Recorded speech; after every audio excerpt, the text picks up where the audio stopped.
Do it. Do it. Do it.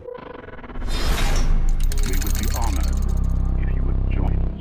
Hey everyone, so previously I made that video about the yellow lightsabers, and you guys seem to like it, so I'm gonna do that with all the colors, but in today's video, I want to go over my favorite, green. Now before we begin, I'm gonna mention canon information from the Ahsoka novel about crystals. However, when explaining the green lightsabers, I'll be referring to everything we know before, which is now in Legends. A lightsaber crystal is colorless until first attuned and connected to a Jedi, at which times it glows either blue or green, or in some rare instances, another shade.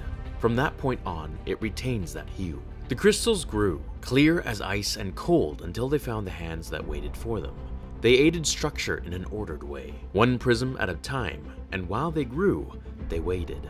One of the more rare colors on the Jedi Council, green was a color granted to those who were beyond others in the Force. Now in the new canon, a lightsaber crystal always started out as a neutral color, as I just mentioned. However, we haven't been given all that much info on what color changes mean, so I'm going to be expanding and explaining on Legends here. So every Jedi would seek a crystal that spoke to him and her. We know this. It all depended on their skill mastery.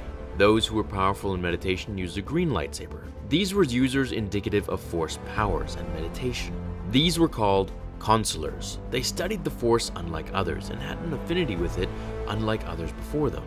They were able to use the Force much more freely and easily. Battle meditation was one of the main abilities granted to these Force users, where they would do exactly what we saw Qui-Gon do in The Phantom Menace against Darth Maul. Sit and meditate to calm themselves, ease their nerves, to calm their minds and keep their reflexes sharp to continue the war. They could also help heal any inflicted wounds and boost any lost stamina. Of course, not to their full potential, but it would at least help. Some could even do this during their fight, allowing them to prolong their battle sustained by the light side of the Force.